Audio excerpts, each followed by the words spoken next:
Here's something you probably don't want to hear, but you need to.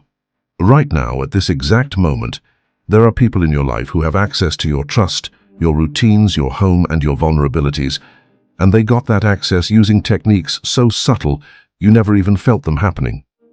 And this isn't some distant collapse scenario, this is today. Because the psychological tools that strangers use to earn your trust in 48 hours don't suddenly appear when society falls apart. They're already being used on you, every single day. Marketers use them, scammers use them, manipulative co-workers use them, and the only difference in a collapse is the stakes. In normal life, you might lose money, pride, or time. In a crisis, you might lose everything. So what we're going to do in the next 12 minutes is unravel how trust manipulation actually works inside your brain, why humans fall for it so quickly, and how to recognize the moment someone starts running a trust-building protocol on you before they've learned far more about you than you ever meant to reveal. Let me start with a story. In 2003, a string of phone scams swept through fast food restaurants across the United States. A man would call pretending to be a police officer. Calm, authoritative, confident. He'd tell a manager that one of their employees was suspected of theft and that the police needed the manager's cooperation. Within minutes, the caller had the manager detaining the employee, searching them, and following orders that went against every policy they'd been trained on. Some managers complied for hours. And the terrifying thing is that these weren't naive people. They were normal, functional adults who got pulled into a psychological sequence without even realizing it. The caller established authority, created urgency, gave a believable storyline, and then escalated requests slowly, step by step.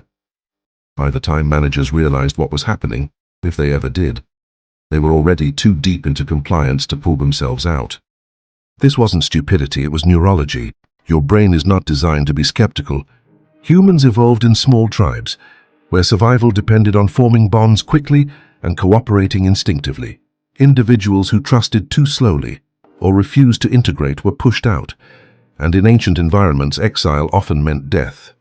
So over thousands of generations, the human brain developed what neuroscientists call social optimization shortcuts, rapid pathways that help you decide who to trust without doing a full investigative analysis every time you meet someone. These shortcuts make modern life possible. They let you meet new people without treating everyone like a potential threat. They help you build friendships, relationships, alliances, but they also create the perfect entry point for anyone who understands how to exploit them. The 48-hour window isn't random. It's tied to something called the familiarity principle, which shows that repeated exposure to someone, even brief exposure, makes you feel more comfortable with them. A study published in the Journal of Personality and Social Psychology found that people rated faces they'd seen multiple times as more trustworthy than faces they'd seen only once, even when those faces belonged to the same individuals and participants had zero real information about them. Your brain equates familiarity with safety. It cannot help it. So if someone wants fast access to your trust, they don't need months or years. They just need to appear in your orbit multiple times in a short period, creating the illusion that they've always been part of your environment. Here's how the manipulation protocol works, and once you know the pattern, you'll never unsee it. The first stage is environmental insertion. This means the person shows up in your space where their presence feels natural. They don't approach you directly with an agenda. They simply exist near you. Maybe they're at the same gym. Maybe they show up at the coffee shop you frequent. Maybe you see them helping someone else in a way that appears genuine. The goal isn't conversation, it's recognition. Your brain quietly shifts them from unknown to known long before you've said a word to each other. The second stage is manufactured commonality. This is where they start a conversation and quickly mirror your interests, your worries, your values. Humans are wired to trust people who seem similar because, in evolutionary terms, similarity meant shared survival goals.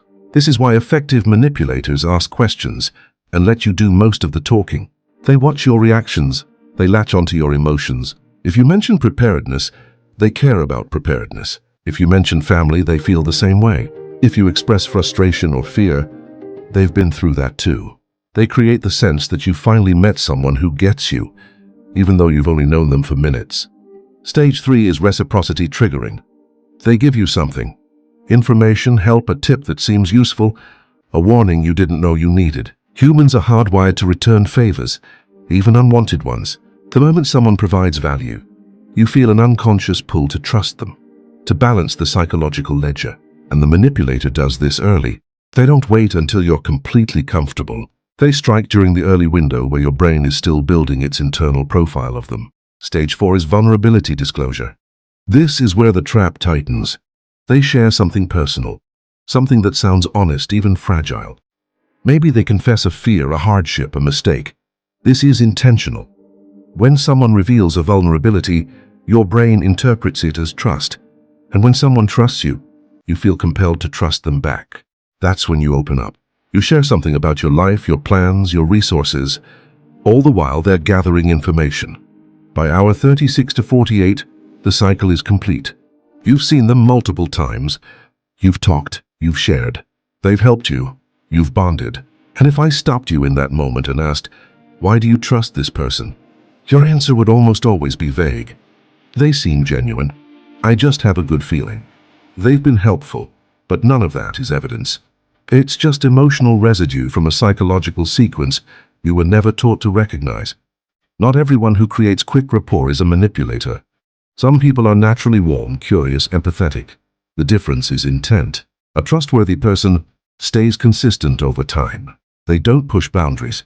They don't angle for access. They don't gather your vulnerabilities like assets. A manipulator, on the other hand, moves through the stages smoothly, almost too smoothly.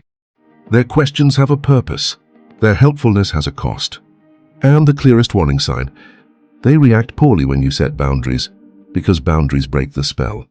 Once you learn to see the pattern, it changes how you move through the world. Not with fear, but with clarity, with awareness. Because trust is a survival tool, in normal life and especially in crisis. And understanding how it can be engineered is the first step in protecting it.